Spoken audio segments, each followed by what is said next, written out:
Hi, everyone. This is Jason Bjork of Wall Street for Main Street. Welcome back to another Wall Street for Main Street podcast interview. Today's special guest is a first-time guest, but I've been following his work for years, and I really enjoy it. I highly recommend his YouTube channel and his other content. He does a great job with his macroeconomic discussions. He does some of the best work of anyone I've found in years, and I follow a lot of experts. So let me just read his bio, some of his bio really quick. Gordon T. Long has been publicly offering his financial and economic writing since 2010, following a career internationally in technology, senior management, and investment finance. He brings a unique perspective to macroeconomic analysis because of his broad background, which is not typically found or available to the public, or, well, most of the people on Wall Street won't talk about what he talks about. They won't tell the truth. So I just want to recommend Gordon T. Long's work, and thank you for joining us on a Wall Street for Main Street podcast. Finally, Gordon T. Long. Jason, thank you very much for having me. Pleased to be here. Looking forward to our discussion. Now, Gordon, in terms of the macroeconomic situation, we were talking about some of this stuff before we started recording. I think we're kind of on the same page with where we see the macroeconomic situation. It seems to me that we kind of have worsening stagflation in, or one degree or another of this, in almost every single country, whether that's the developing world, Japan, the UK, Europe, the United States. Would you agree with that, or do you think that's a little off? Well, no, I do. I may choose a little different set of words on it. What we have is more fundamentally slowing global aggregate demand, and the reason it's slowing, in many cases, specifically in the developed countries, is because we have reduced real disposable incomes. And why do we have that? We have it because we have inflation. Inflation is robbing people of their disposable incomes. It's not matching the growth of the costs that they're seeing. Costs showing up in different ways in different countries. But what we have globally is we have really a tectonic war, a war between two ends. We have inflation on one group and we have deflation in another. We have deflation that's going on in the developed countries. That's the biggest issue. Look what's happening in Europe with the deflationary pressures as they try and get inflation, as they're getting in Japan, et cetera. Now, be really careful when I'm saying they have inflation. That's not, but they're having the deflation in assets. If you go and see the food prices and the things that you really need, the things you pay cash for, you've got inflation. But the things that you finance and buy, the things you want, but not the things you need, you're seeing it in deflation. On the other hand, where you've got real inflation is you've got it where it's being exported to, and that is in the emerging markets, the BRIC countries.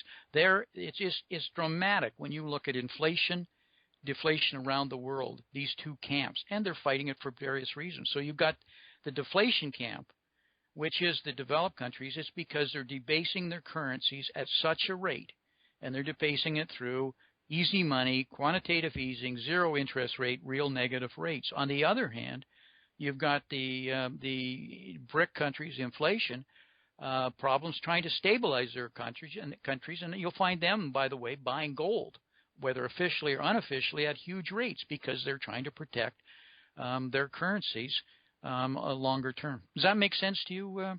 Yeah, it makes a lot of sense to me. And, basically the way the system was set up post-Bretton Woods is all currencies were tied to the dollar, and the dollar was pegged to gold. And then obviously in 71, it was completely taken off gold, and we've been on a dollar standard since. And a lot of these other developing countries, initially it was Europe and Japan carrying most of the load in terms of propping up the dollar, propping up the U.S. consumer, reinvesting all their trade surplus profits back into the U.S. Treasury market and into U.S. assets, and mostly the bond market and things like that. And then it was the Saudis and OPEC who, when the petrodollar was created after the original Bretton Woods agreement failed in 71, the petrodollar was created, and then the oil countries reinvested their trade surpluses back into dollar, and they were getting physical gold underneath the table, and that's why the COMEX was created, and the paper gold futures market and things like that, so it wouldn't affect the gold price, and then moving gold back to physical gold back to those guys. And then China's taken the load, and the rest of the developing countries that have had a lot better emerging middle classes have taken the load, propping up the U.S. consumer and the U.S. dollar and the U.S. Treasury market and stuff like that. And there's a cost to that. So, they've been doing mercantilist policies of trying to devalue their currencies, like you said. It's put enormous amount of inflation into the global supply chain. It hits them first. but eventually, because the U.S. imports so much of its goods, that inflation eventually will come back to the U.S., although, the inflation here is not as bad as in China or Brazil, like you mentioned, or Russia or some of these other countries. But, I've just been surprised that they've been able to keep kicking the can down the road and keep things going longer than most people have expected, because I mentioned this before we started talking, that I've gone back and read, interviews from Jim Rogers and Doug Casey. These are really smart guys. They look at everything. And, in the 80s, mid-80s, they were predicting, 90s, they were predicting that this thing couldn't last. But I don't think they understood that, there weren't the bilateral trade agreements and all these other things in place to get out of the dollar system at the time. Exactly. Though they were calling the prices in gold and movements in it, which subsequently came true, and actually it moved up. But you make really good point, and never underestimate how creative both politicians and central banks can be and will be as they move, as these problem gets worse and worse. And the problem, as you correctly point out, actually started when we came off the gold standard effectively in 71, but when we stopped buying the gold in 68. And the key part to understand in that process, that was during the Vietnam War, and was the very first war we actually put on our credit card. We didn't go back and start taxing. We had the Great Society from Lyndon Johnson. We were spending far beyond our means and couldn't pay it. So the moment that we started defaulting on our payments to France, we were facing a number of issues. And one of them was we had to keep those U.S. dollars going out into the world to keep growth going. And that's something called the Triffin paradox. So we actually had to create debt in our country so that what was a liability to us became an asset. And that's what's allowed the rest of the world to really grow, is them taking our payments and being able to put them on their balance sheet and leverage them right up. Now, we totally underestimated the fact of the mercantile strategy with the Japanese and the Chinese and everybody else would then come back and buy our bonds to drive keep our currency strong, keep our interest rates down, keep our consumption going, which helped them and basically gutted the industrialized capability of America. So to keep the thing going, we had to really implement the petrodollar, which is still a core problem we have today, and that is that at the time with Saudi Arabia, to keep them in power in the Middle East, that oil would only be bought and sold in U.S. dollars, no matter where it was in the world. Now that today is really about gas too, which is a huge issue. But as it's expanded now, the United States no longer is an industrialized country, and we're not. Then all of those dollars, 6 to 8 trillion of those U.S. dollars that are out there, are not needed for trade between countries and are not needed if you start weakening the petrodollar. You will have hyperinflation when those dollars come back, and they're already weakening at an accelerating rate. And back to that period of 68 through 71. So we went to the petrodollar. We started creating debt, and you'll see that our balance of trade dramatically weakened in that period of time. So it started accelerating. And during that period, to keep this alive, and what Casey and what Rogers and them fully didn't understand and appreciate, is the magnitude of what securitization did. And securitization being the ability to take debt and call it an asset, to take receivables and turn them into, which is a debt, and turn them into an asset. And once they're on your books as an asset, to be able to pledge those as collateral, and if you want to use the word fractional reserve it up. They underestimated the creativity of the lawyers of coming up with things like rehypothecation, which is your ability to take a debt instrument and use it as collateral multiple times. It's like owning a car, and you've got pledge it as collateral, but that car is pledged 15 different times. And that whole process allowed the securitization to grow to the extent that the option of the derivatives marketplace today is a $1.4 quadrillion market, and the swaps element is a $700 trillion of that, and the shadow banking system $72 trillion. And to put that into perspective, the global economy $72 trillion. How can that be? And that's why it's went on, Jason, as long as it has went on, is this off-balance sheet, and that's what I refer to these entities as effectively off-balance sheet ways of financing and keeping the global imbalances going. And it's a very complex little process, but to understand it, really, it's quite simple of why it has to be. Yeah, they've been able to keep this thing going a lot longer than so many other experts have expected, and I think they're probably going to be able to keep this thing going at least for a while longer too, because they still have most of the people fooled. There's a lot of people who don't like economics or the markets as much as you and me, Gordon. Most regular people on Main Street here in the U.S., they just check their account value, right, their stock fund or their bond fund in their 401k or IRA, just to see if it's going up, and if it's going up, they think the economy must be good because of what they hear on CNBC or Bloomberg. Or whatever they read in the Wall Street Journal or other mainstream media, and they don't care about the real details that are going behind it, all the crazy stuff that behind the scenes the central banks have had to do with these bilateral trade agreements, these currency swaps, or, how they had to change the accounting rules for the banks, or how, Belgium is buying an enormous amount of U.S. Treasuries, over $300 billion, when their economy is so tiny. So they don't mention these things on CNBC or Bloomberg. Most people don't care. Unfortunately, Gordon, like a lot of regular mainstream financial professionals, mostly stock pickers or value guys, they don't want to understand the macroeconomic situation. They don't understand how bad things are. I worked at Investing Daily for a year, and it's a pretty good paid newsletter company, and just handles regular dividend stocks and things like that. Most of the people at the firm, and these were analysts that have worked in the industry for 10, 15, 20 years, they didn't understand any of the stuff I was talking about. Hello? Jason, what you said is absolutely true. People see the stock market going up, and therefore that's good. It's the old adage, what's good for General Motors is good for America. That's not true anymore. The stock market going up is actually bad news. How can that be? What a thing to say. It is. Because the stock market is denominated in U.S. dollars, right? And so what happens? So if your dollars are going down, it's going to take more of them to drive the market. So the market would go up if it's going to take less dollars. So if there's a weakening or a fear of the dollar or it being a store of value, you'll see that. Well, you'd say, well, the U.S. dollar's not going down. What are you talking about? Well, just a minute. Relative to what? Because 90% of the world's currencies are traded through the currency, what I refer to as a currency cartel. And make no doubt about it, it's a cartel. And those four currencies are the U.S. dollar, the euro, the yen, and the sterling. You want to buy or sell anything in the world, primarily, even between countries that aren't them, you need one of those currencies to transact. So if you debase those together, where is it that how does it show up? If you ring around the rosy and logically debase in a systematic fashion. Well, if you look at quantitative easing, it has been a rotation process that moves from Japan to the United States. Right now, most recently, it was Draghi's turn. It was Draghi's turn to increase the balance sheet in the country, and then we get into the carry trades that are used to keep things going. So what's happening is this race to debase with the currencies. Currencies against what? Against real value.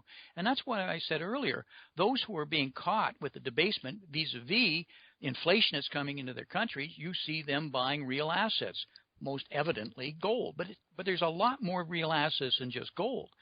And in many ways, the stock market has become a real asset. And even though I'm going to say flat out, Jason, it is totally disconnected from fundamentals. It has no relationship anymore to truly the wealth that it's creating. It is perceived in many ways as simply a place to store money, because it's money that's, at least they have bricks and mortar, they have cash flow of some level, and they're not necessarily, even though you think of them as U.S.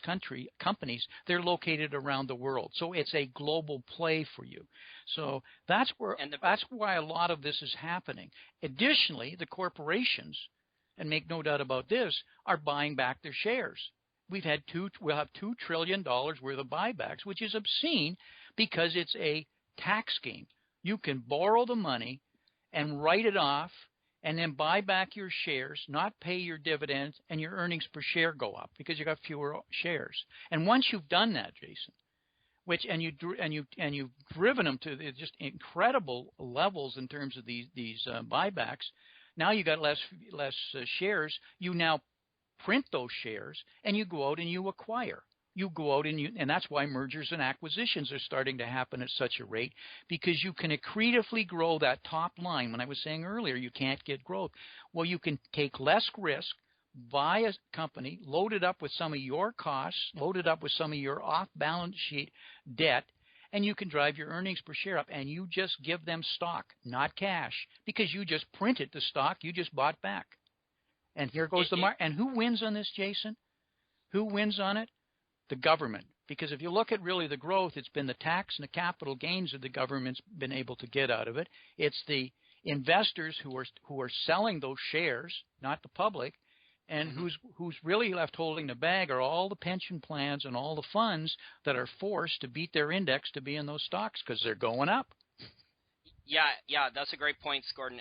Great analysis. And also, if I could add some points there, you have the corporate executives who are rent seekers, and the incentive structure is in place where, they don't have to make smart, sound, long-term investments anymore to build the company the right way, to provide value and create jobs and things like that. They can just financially engineer higher earnings, trigger their stock bonus options, and they can be rich in, 1 year, 2 years, 3 years at most, retire early, get a golden parachute. And then, 5 years from now, the company may blow up, but they don't care because they're already out. And, you mentioned the tax revenues. I think that's an important part. But you have these businesses, too, where they can pass on some of their input costs that are going up. You have Chipotle and Hershey's that have raised their prices 8-10% across the board. Some of these quality branding businesses have pricing power, so that at least provides an investor an inflation hedge for at least a while until prices and interest rates start rocketing much higher. We're not quite there yet to the point where we have that. Although I don't know if interest rates can ever go higher at this point because of the basic math problems that Japan has. The U.S. is not in that position right now. But you mentioned the asset prices going up. But, hey, Jason, if I could interrupt, and I'll be quite strong, and I have been for a number of years. Interest rates are going down. I happen to believe the 10-year bond, you're going to be less than 1% at some point in the next 18 months to 2 years. And how can that be? Well, if you print enough money, money becomes useless. How can you get more interest for something that's useless? And maybe that's too trite a way of saying it. Look, we have a $84 trillion off-balance sheet unfunded liability associated with health care, Social Security, Medicare that's coming due on a $16-17 trillion debt. It's got to be paid. And we can't default totally on it. So the government has got to fund itself. And this is about funding, in this case, the U.S. government and the developed countries who've got the same problem in Japan, the UK, and Europe. Where's that money going to come from? Well, one of the ways you do that, besides financial repression and negative real rates, is you've got to get that interest rate down. You can get it down to 0.5%. On that debt, you can really increase a dramatic amount of debt. Is that the answer? No, but it buys them more time. And make no doubt about it, we're just trying to keep the patient alive here short term. Yeah, exactly, and that's what's kept Japan going for so long, much longer than anyone else has rationally thought possible. It's not the total amount of the debt. The principal in Japan will never be paid off. It's just not mathematically possible. The arithmetic says it's not possible.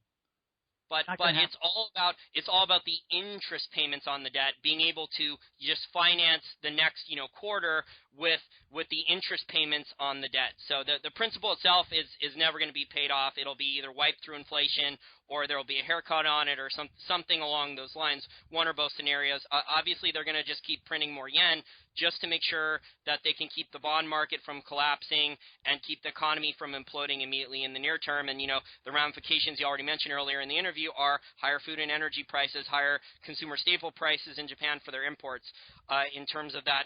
But, Japan has kept the game going so long because their interest payments on the debt are so low, but the principal is growing so much that eventually it's going to catch up to them, the interest payments.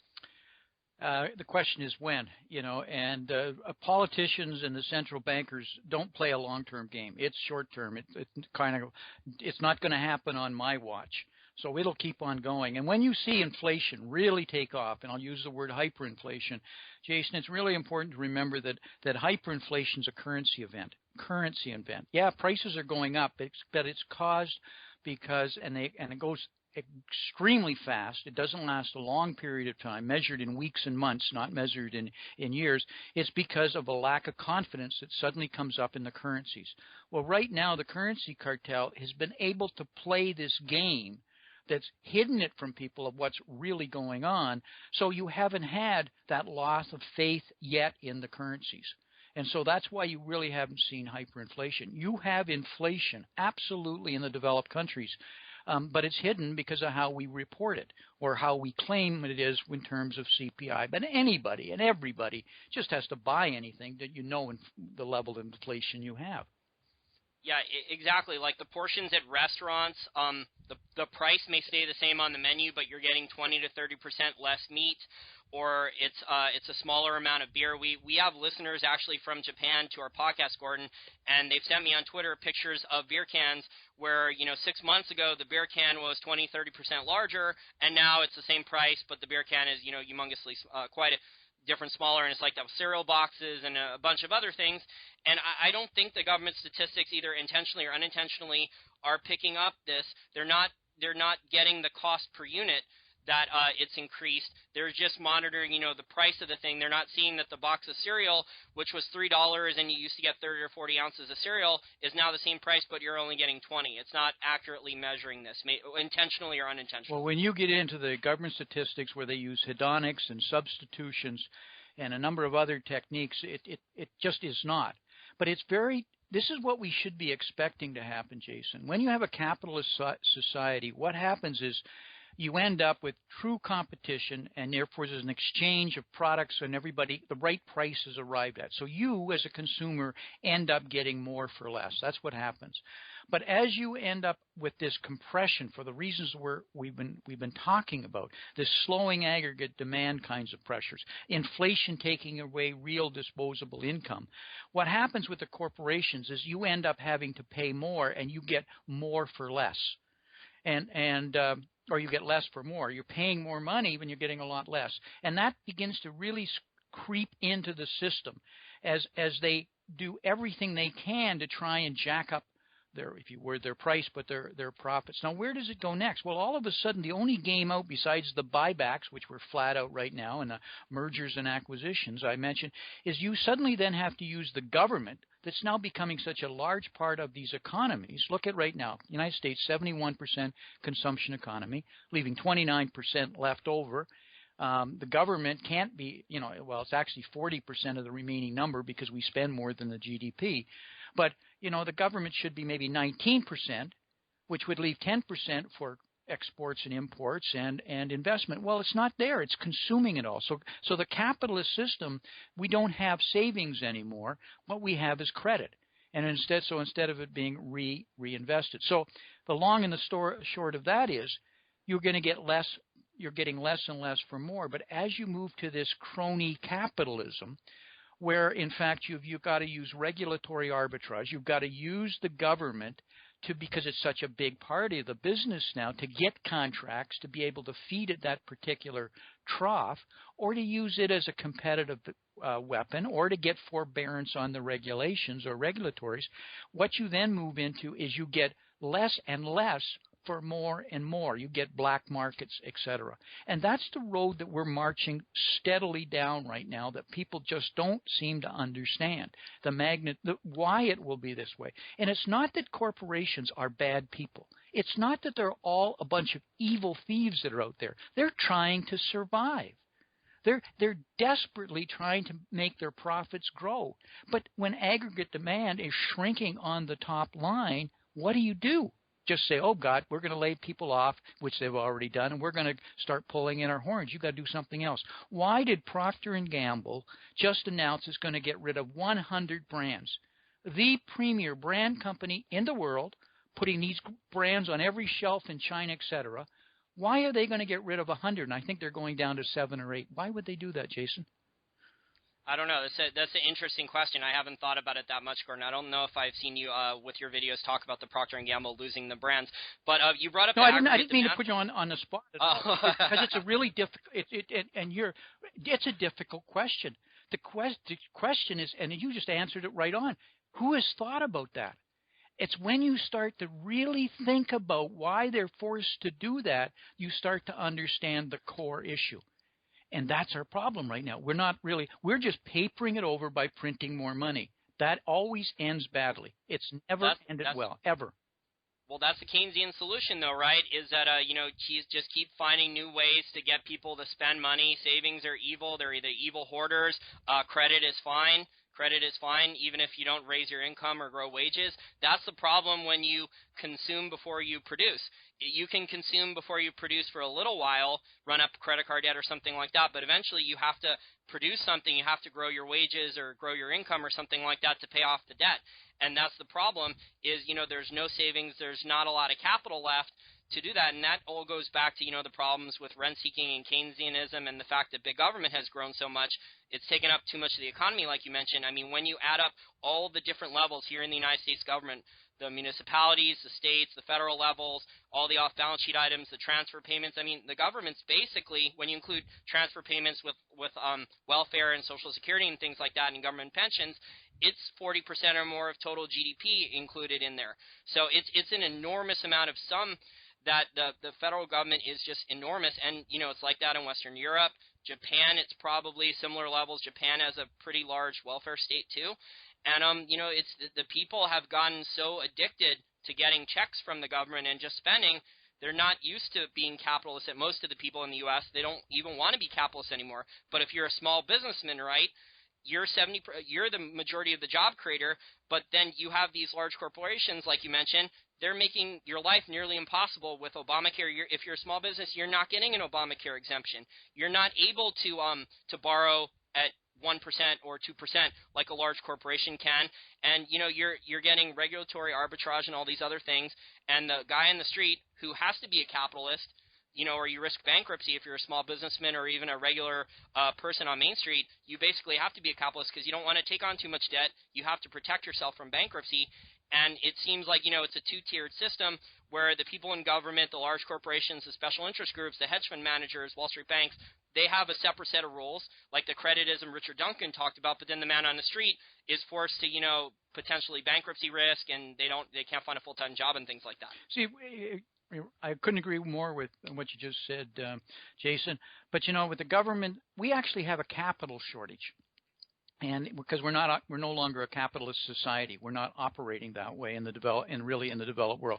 And how can I say we have a capital problem? We have all sorts of money. Look at the liquidity. What we have to understand is liquidity is not wealth. And money used to be a store of wealth before we went into a fiat system. Money is not wealth anymore because it can, in fact, be debased. And so back to my capital shortage right now. What we have is collateral money. Money can only become debt if somebody posts collateral. Or that's it. You've got to have some kind of either sustained cash flow as a form of collateral or a hard asset. Well, right now we do not have sufficient collateral to turn this liquidity into real investments. There's not enough true wealth out there because we're burning it up. I grew up in the farming country, and my grandfather used to say, "Gord, you got to make sure you keep enough corn in the granary for next year's crop." And that sounds like pretty well common sense. Well, think of it this way. We're sitting and we're eating the entire crop every year. And we don't have the capital to plow back in out of the risk that it would take because we don't have enough collateral to do it. Right now in the world, we have $230 billion worth of assets, about 185 trillion of those are debt. Let's just use 200 trillion. And let's assume that the average debt on that is like 5%. So with 5% of 200, we got $10 trillion a year in debt payments that got to come up. Right, Jason? That's okay? So we got a $72 trillion global economy. What's the global economy growing at? They'd like to tell me it's 3%. I think it's 2% in real term. I believe it's negative. But let's round it up. Let's say it's 3%. 3% of 72 trillion, we got what? 2.1 trillion? 2.1 trillion against 10 trillion. That says we're burning up things faster than we can pay the bills. We're not creating enough wealth to, in fact, pay the FIG. That's what the boys in New York call this. So what's happening is imploding. And why it's also imploding is because most of this has been, when you have low interest rates for as long as we have, you get massive malinvestment because of mispricing of risk and lack of price discovery. That's what's happening with that debt now is you've got non-performing loans that are being rolled over, which is consuming more and more debt. and it's happening at an accelerating rate. We should have had bankruptcies of unmitigated proportions after 2008 and even and recently with the amount of deindustrialization that's been going on. Why haven't we? How many bankruptcies do you see in the paper every day, Jason? Very few. Seldom, right? Small businesses only. Exactly. Yeah, all my friends not the large guys. All my friends in small business who don't get the funding, because when you've got large debt and large bonds, et cetera, it's all rolled. So the government prints more, and we just keep rolling that until the day of reckoning. This is not complicated. It's very simple arithmetic. The government isn't talking about it because they've got to have an answer. They've got to tell you what the solution is. And the solution ends up being a complete restructuring of asset values. In fact, the United States dollar has to be probably devalued at least 60%. We find out that the International Monetary Fund, the World Bank, and a lot of the institutions that came out of the original Bretton Woods no longer are functionally possible. We have to understand that the Internet has changed the fact of how sovereign countries can in fact be maintained. That's why we have Scotland voting to get out, Canada, the French trying to break away. You got Catalina, Barcelona trying to break away from Spain, et cetera. Because what it is people want more control at the smaller level, at the lower level, and we've got an inverse way of managing money. In the United States, for example, and I'll try and tie this together in a sec, is we started a country where it was at the lowest level, the towns, the people, and that's where our money was. And then we need it more at the state level. But the states had control. We founded the Congress based on the control of the states. Well, slowly, and what happens in 1913 when we formed the Federal Reserve, et cetera, the federal government has become bigger and bigger and bigger, so to the point now where it has all the money and all the power, and now it's at the top, not at the bottom. That doesn't work. It doesn't work, and the world is crying out, saying, "Look, with the internet, we've flattened organization. You need to get the decision making down as low as possible." And in many ways, that's what's going on in the world. The world is trying to reorganize. It's trying to change, but the established mechanisms, the world order, is standing in the way of this tremendous progress that we could make, and it's going to be a crisis, because sound money always leads to a fiat currency collapse. Yeah, I completely agree with all your points there. The question, is how long can they keep this game going, and the investment implications for people in terms of their portfolio, what they can do to protect themselves and things like that, because I think we talked about this before I started recording, is that the most important rule is the politicians, the central banks, the corporations are going to use either lobbyists, or they're going to gain control of the regulators or other types of things, through cartelization or fascism or whatever you want to call it. I mean, crony capitalism, there's so many different names for it, the rules are going to keep changing. Yes. And it's not just going to be in the U.S. The rules are going to keep changing in every single country. So in terms of people's investment options, Gordon, what types of things – you're an investor. You work in private equity now, I think. What types of things are you looking at in terms of some viable investment options going forward? Inflation, deflation, stagflation, whatever can happen, because we agreed that there could be a potential correction here sometime in the near future, but it's only going to be small, 8-10%. Anything larger, there's just too much leverage holding all these assets, and the Fed or other global central banks are going to coordinate and come out with quantitative easing 5 with $200 billion of stimulus a month or something like that. They're not going to allow 2008 or worse to continue for 5 years without trying to destroy all the world's currencies first. Yeah, exactly. And so therefore the stock markets and paper markets, if I can call them that, which is the debt market, bonds, financial security, should go up as they and they will massively continue to increase these balance sheets. So is that a good investment? Is that what you should be doing as an investor? Well, I'm an investor, Jason. I'm not a gambler. I'm not a speculator, and I'm not a gambler. And right now what this has become is a casino. And I'm not talking about whether stocks or bonds are going to go up, but there's no direct correlation to the absolute value of true value of what these companies and these securities are really worth. It's a game of whether they're going to print money and a correlation with the growth of these balance sheets. So you can gamble. You can gamble on how long that'll go on, et cetera. I go back as an investor and I say, I want to store my money in wealth. I want to preserve my wealth, and I want it to grow. Well, what is wealth? We've got to define what wealth is. It isn't a dollar bill. It isn't a currency, because that's being debased by the nature of fiat currency. So what wealth is free, discounted cash flow. And there's key words in there. Free, that means unencumbered. Discounted means you've got a proper inflation rate that's out of that coming out. And cash flow. I didn't say a hard asset. I said cash flow. A hard asset that will deliver cash flow. So if you start to say, well, if that's real wealth, where is that? Where do you find that? Well, gold and silver. Any hard asset is not paper. It's not somebody else's debt. Well, gold and silver are hard asset. In my mind, they're still money, but they don't create cash flow. What they do is they simply preserve as a store of value versus the debasement. Is that a good investment? Well, it's a nice insurance policy. Decent, could be considered an investment if you don't want to speculate on the securities. So you need to find that. Well, I can tell you, Jason, right now in America, once you remove yourselves from the S&P 500 or the Russell 2000, there are phenomenal opportunities for free discounted cash flows, small businesses locally, etc. I'm not talking about retail that's absolutely overbought.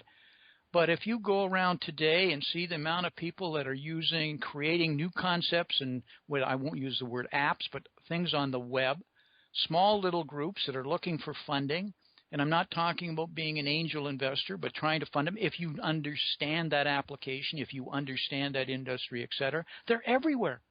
But they can't get the cash. The banks don't want to touch them. The venture capitalists are too small. But because everybody's going for the larger element. But the smaller ones are out there in spades. But they're young kids. Yeah, they're 22, they're 24, they're 26. They're angry because there's no future, there's no opportunities to get on with a salary and a pension and a benefits.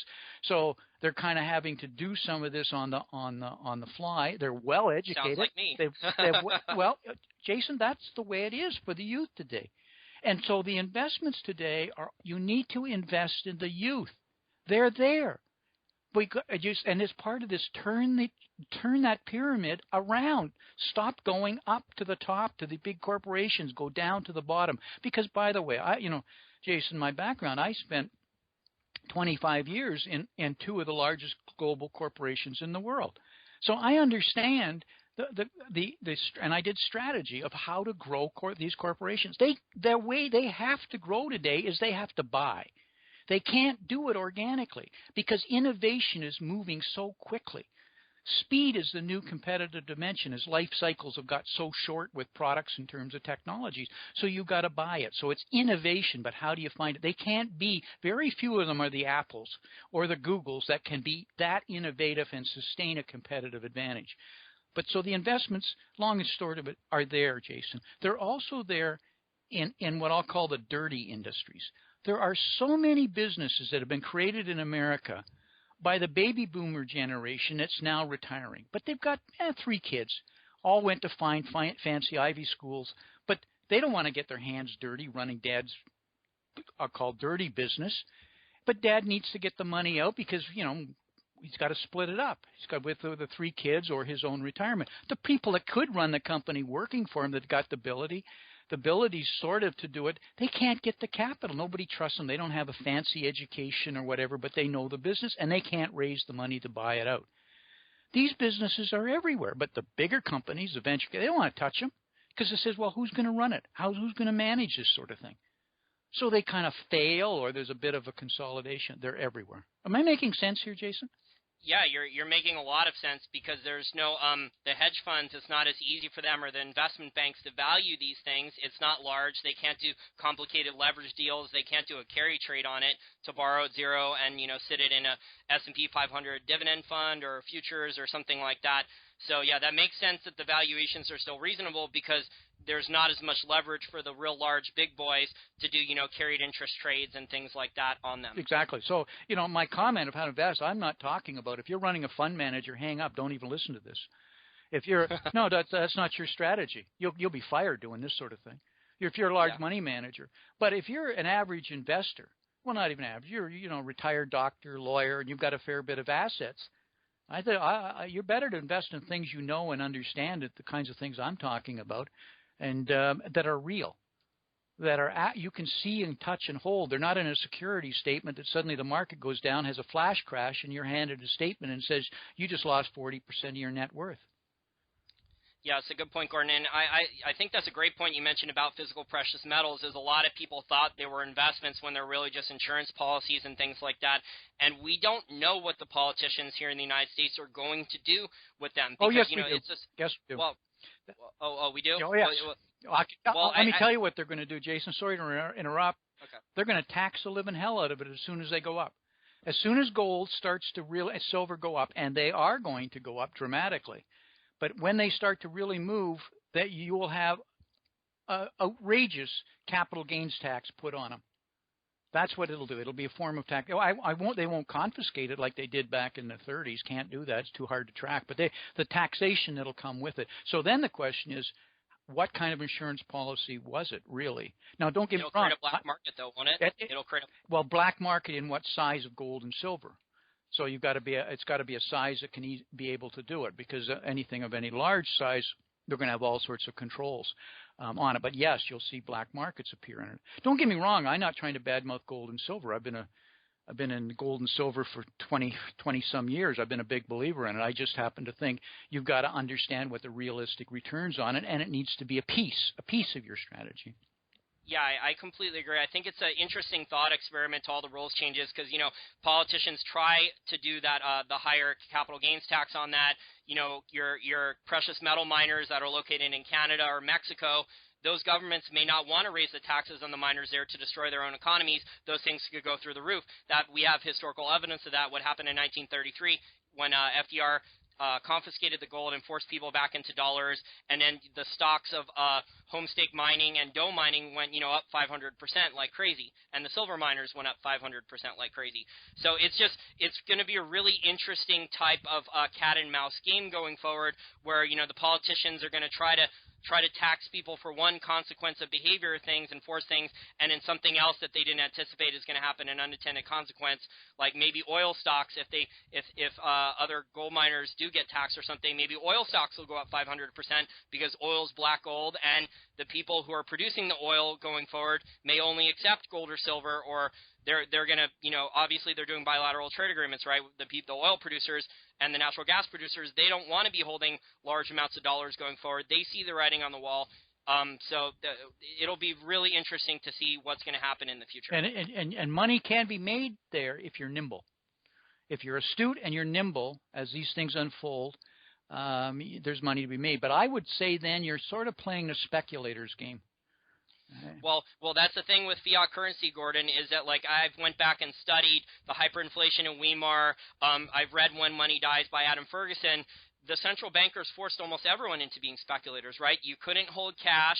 If you put your investments into conventional, quote-unquote, safe stuff like a safe government bond or other types of things, you got destroyed. And if you put potential rental property income, which I think rental properties are perhaps a portion of people's portfolio if they know what they're doing, because, you know, your mortgage may be inflated away, provided they don't change the rules like what Argentina did, how you had to pay back your mortgage in Argentina in the new Argentinian peso.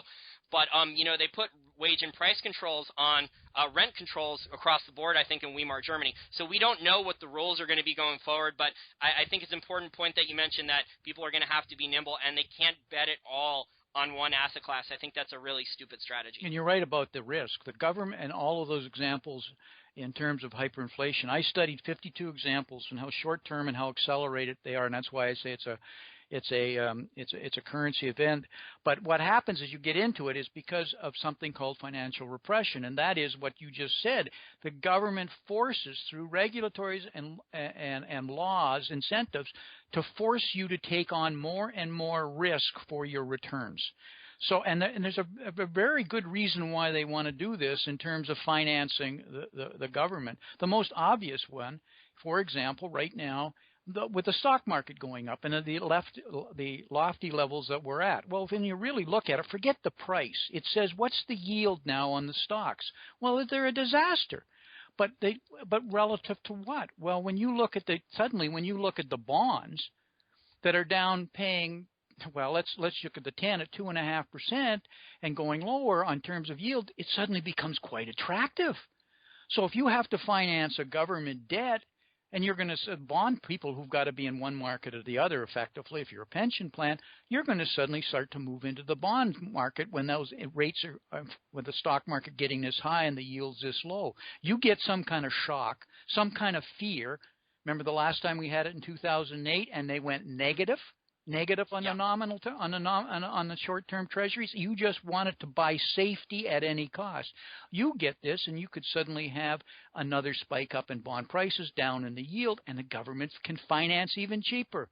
So elevated stocks only go up when you force people to take more risk. You're a poor pensioner right now, and you put aside, let's say, $500,000. Now you're retired. How much are you getting on your $500,000 if you don't want to take a lot of risk, Jason? 2%, 1%, couple $1,000, okay. Yeah. Whereas 6 years ago you could live off of it. So not that many years ago, you were told that everybody expected 8, 9, 10%. But a conservative, I had all sort of friends of mine that were wealth planners, and they said, look, you should just budget on 6%. Be conservative. You get more, you bet. So I have friends of mine that retired as doctors, dentists, etc., and they took the conservative approach at 6%. Now they're saying to me, Gord, 6%. Where do I get 6% without taking ungodly risks? So now you can't even get that on junk bonds, right? You can't even get 6% now on junk bonds, and you're risking a humongous amount of your principal there, right? So you're retired now, exactly. So you're retired down in Florida with your $500,000, and let's say you're making 2%. 2% on that, you can't afford your mortgage payment, or you can't afford your living costs. How are they getting by? The Social Security checks, they're sitting down, starting to panic. It's like what Keynes says, starving the rentier, right? That's the whole goal of Keynesianism. He wrote at the end of the General Theory, he was like, the goal was to kill the rentier class, the evil capitalists who had the savings, who are making interest income off the populace, what Marx said. What we're doing is we're taking 75 million baby boomers that are retiring at $10,000 a day right now, and we're taking their wealth and we're using it to finance the government, because that wealth transfer. That's what it is. Because we had that guy in Florida, $500,000, and he was going to make 6%. That was $30,000, and now he's getting a couple. Where did that money go? Well, effectively, it was transferred to the government. That's really what happened, and it's going to get worse as they push it down. It's the only way to finance this amount of debt that's been unfunded. So this is good news, Jason, because it says when it's so clear that there's so few options, it's better to be an investor, because it says the probability of the outcome is easier to identify. And the outcome here is we're going to print and accelerate the continued growth of these balance sheets and debase the currency. Once you know that, you can formulate a strategy to say, get out of paper and get into real. How do I do that? And that's what you begin to work at. Now, Gordon, my final question here for this interview, I mean, you and me could probably talk for hours. I'm really enjoying this discussion. But my final question, you talked about the bond market and how financial repression is kind of forcing people to help finance the government and things like that. Do you think there's going to be bail-ins and or like potential confiscations of 401k and IRA, where maybe the U.S. government says 5% of your retirement plan money in your stock fund or bond fund or mutual fund is going to be forced to go to, for national defense purposes or national security, going to go to financing the government stuff? Do you think that's a realistic thing to plan for in the next 5 or 10 years going forward? No, not 5%. That's too conservative. It's going to be much, much higher. Is it going to happen? Absolutely. Venezuela, Poland, let's go around the world. Every country that gets into problems with its fiat currency, it's only a matter of time before they want the pension money somehow put under government control to protect you, the investor, of course, so that you're going to have it. But they need that money to continue the game that's going on. So they will do it, and there'll be some payouts. But suddenly you won't be able to get that money out at at the amount that you want, at the level you want, or it's going to have to be applied to the fact of your Medicare, Medicaid kinds of payments, because if you have you're suddenly in a nursing home, bingo, where are those assets? And there'll be all sorts of new ways of transferring those pension plans. That's absolutely going to happen in my mind. So you need to be cognizant of it. It's a track record that's consistent. When you're on the fiat currency of printing money, they quickly get to the point where those pension assets have to be put under government control. Yeah, I think like in Japan, they got the citizens and corporations and banks to voluntarily buy the Japanese government bonds for the last 20 years. But in the U.S., they haven't gotten the people to voluntarily buy those. So I think they may force. I think the probability is a high event that over the next 10 years, sometime the next 10 years, they're going to do it in stages incrementally. So it's not going to be that we're taking 20% right off the top. No. That'll force people. So first it'll be maybe 1%, and then each year it'll double or something along those lines. They may do something like that, well, problems are worse, and we have to fight these war on terror or whatever. They'll use the problems going on in the current events to frighten people that we need these for defense purposes or whatever. There's going to be excuses and or propaganda and lies, unfortunately, going forward. That's just the environment that we're in. We're in an inflate or die, stagflate and lie, as I call it, type of environment. Yeah, the spin will be incredible. But it'll be not to raise fear and anxiety, but there will be events or crises, semi-crises that you will accept things that you would have never accepted before, and it will hurt you. But it may be 1 or 2%, but once the government's got that foot in the door, it's suddenly 5 and 8%, and that's what's going to happen. You're going to have to be very aware of that and start to prepare for it. Well, Gordon, the income tax when it was started in 1913, I believe that was called temporary too. And then when the gold standard in 1971, Nixon said that was temporary too. And look when the government says a program is temporary, normally means the exact opposite, right? So if you can find an example where it wasn't, then I will surrender the value of it. It just doesn't happen. It's all the trial balloon, but you brought up a really good point. The magnitude of these pensions are going to be there because the unfunded pension liabilities that we have in the governments across at the state and the local level are just mind-boggling, Jason. We've got towns here in Massachusetts where we got 2 fire chiefs, 3 chief of police, and you say, how can that be? Well, only one of them was working, but the others are retired. But they didn't put money aside for these people. So where does that money come in these little towns and on the municipalities and the cities? It isn't. It's not there. There's a ticking time bomb. So the federal government prints the money, but down below that they can't do it. So there's going to have to be significant bailouts and transfers, and those are pensions they're talking about, like Detroit, et cetera. And they've been pushing back, but it's as this 10,000 baby boomers retire every day. It's like Bernie Madoff when he had his Ponzi scheme. You remember that? He was doing well until we had more people taking money out than putting money in. Well, that's what's going to happen with all of these pension plans. That's slowly happening every day. Yeah, and I think Japan is ahead of the U.S. in that regard because Japan's been doing this longer, and the people in Japan haven't gotten the investment income. They've been getting artificially financial repressed low interest rates on their bond yields for so long, and they put most of their savings and stuff into Japanese government bonds. They voluntarily did it because of their collectivist society, whereas in the U.S. we don't fully have that. But the biggest pension fund in the world is the Japanese government pension plan. And so what have they done with that? They've changed the board of directors of that pension plan and put effectively politicians because the mandate is they want them buying more stocks. It used to be bonds were for widows and orphans. Now they're forcing them to take more stocks, which is more risk. But that's the way that so effectively they're really going to pay out money that's coming out of equities by inflating equities as they debase the yen. That's their gig. That's financial repression. Yeah, I completely agree, Gordon. And it's just a question of how long they can keep the repression going, keep devaluing the currency, and before the people wake up, and how long can they maintain the status quo at it's just such a law of diminishing returns at this point that they're having to do larger and crazier printing programs. They're doing these backdoor bailouts and currency swaps. We talked about this before I told you my story about the currency swaps and how I think it's already trillions of dollars between so many different countries.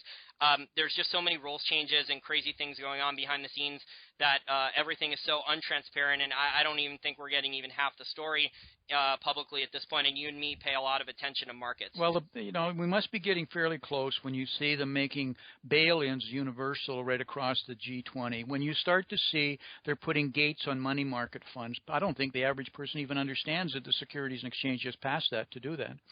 So when you start to see these kinds of restrictions putting in for the free movement of money, it says that they're getting very worried. When you bring in Stanley Fischer as the vice chairman of the Federal Reserve, and then last week say he's going to be in charge of stability in the financial markets. I think some people used to call it the plunge protection team, but he's going to worry about stability. Why? I thought we were 6 years from the 2008 crisis. What is it that they're so worried about right now? These are all examples of people that are very worried about problems because they see these things we're talking about, these systemic. It doesn't mean the world's coming to an end, Jason, at all. What it means is we need to go through fairly serious changes structurally on a global basis. But we never seem to want to do that until crisis forces us. It's just part of our human nature. But on the other side of this can be a very much more productive global economy, more balanced, where more of the 8 billion people are able to share in the wealth and be productive in a much more organized fashion, if I can use that. Yeah, we have the internet. We have technology still growing at exponential gains, really with the rise in computing power the last 12 years. I am somewhat optimistic about the gains we have in technology. We have robots finally starting to come in where they might drastically free up a lot of heavy labor jobs where, it used to be backbreaking work for a human. They could lose a hand or break a leg or something like that. And we're almost to the point where we're going to have robots being able to do these jobs where humans might not get hurt or, become disabled and things like that. So there is reason for optimism in terms of technology and e-commerce and the fact that, we can do these talks over the internet with Skype for free.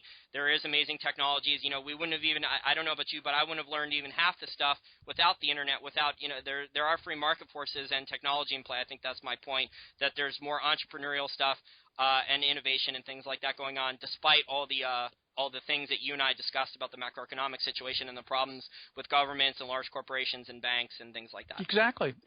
And it's actually overwhelming when you really get in and see it the way I have a chance to see it. Because what's happened is the governments, it's always what you can't do, what you stop, what they don't want you to do. It's always the negatives as opposed to the opportunities that are there if we would just allow people and have people incented and the opportunities for them to go out and do it. It's like the government needs to create jobs. They don't need to create jobs. Free up people. They will create work, new ideas and fresh ideas. They will do it. We're just tying ourselves up in so much regulations for the wrong reasons. And that's what happens when you start on the unsound money premise. The bad money forces out the good money, and you get the malinvestment, and then you get these problems. The way to solve that, you need to get back to a sound money process. Then capitalism would work, and a lot of these problems would go away. A lot of them. Yeah. Yeah, I completely agree. And, you just have the corporate taxes in the U.S. are so high. There's incentives to do inversions and get out, incentives to do mergers and acquisitions, not invest as much money in research and development or building a new factory unless you get a tax break from a state or a municipality or something like that. The incentives are not in place for a lot of entrepreneurs and small businesses to go and grow their business, to take that risk and hire full-time employees. You have Obamacare and all these rules and regulations, and you have these large corporations putting regulatory hurdles in place for the little guys. And one of the reasons that made the U.S. so special for so long, and the reason the U.S. was so much more productive in the modern economy than so many other countries, was our small business growth and our entrepreneurs and things like that. And hopefully we still see that, to a certain extent in the Silicon Valley technology industry and in the shale oil boom and things like that. I think that's helped the game going, keep the game going, the economic game going, more than just the printing of money by central banks. But I'd like to see it on a larger scale where, with all these amazing new technologies, we just have even more entrepreneurship and even more small business growth. No matter what, Jason, it's going to be an exciting 3 to 4 years in front of us. And as an investor, it could be the best time you've ever seen if you're well prepared. Yeah, I completely agree. There's definitely opportunity there, but it's the rules changes are the most important thing, because what could look like a great investment or asset class now, next week or next month on rules changes, it could completely go to the garbage. So thank you, Gordon. This was a fantastic discussion. Really enjoyed it a lot. We've been going for about an hour. It's a little bit more than you said, but I don't think you were bored at all, and I really enjoyed it a lot. I'd definitely like to have you back in the near future, maybe every couple months, and I want to thank you again for your time. Please tell our listeners where they can your YouTube channel, so they can definitely check out your videos. I highly recommend them, and tell my listeners about your newsletters and your other work. Yeah, thank you very much, Jason. I actually really enjoyed the discussion, so thank you for having me. Just Google Gordon T. Long, and you'll find a YouTube channel where I do a lot of different people who I'm brainstorming with on these problems, and you can listen to us talk about them with slides. And I have a number of websites where we put up various information. But Jason, I'm an investor first and foremost, and a lot of the stuff we just put up because we said the public should be aware of this information.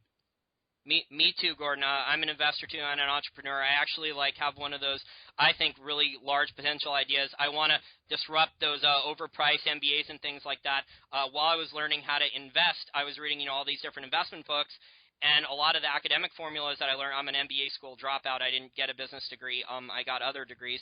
And then, as I was learning business and investing and teaching myself Austrian school economics and things like that and entrepreneurship, I learned that, it's just so inefficient to learn that I have a remarkable business idea for Wall Street for Main Street, where we can build virtual classrooms and have experts like you teach classes on business and entrepreneurship and things like that. But maybe we can discuss that off air if you want to hear my pitch. If there's an investment in it, I want to hear about it. Okay, great. Well, thanks again for your time. Thank you very much, Jason. All the best. Bye.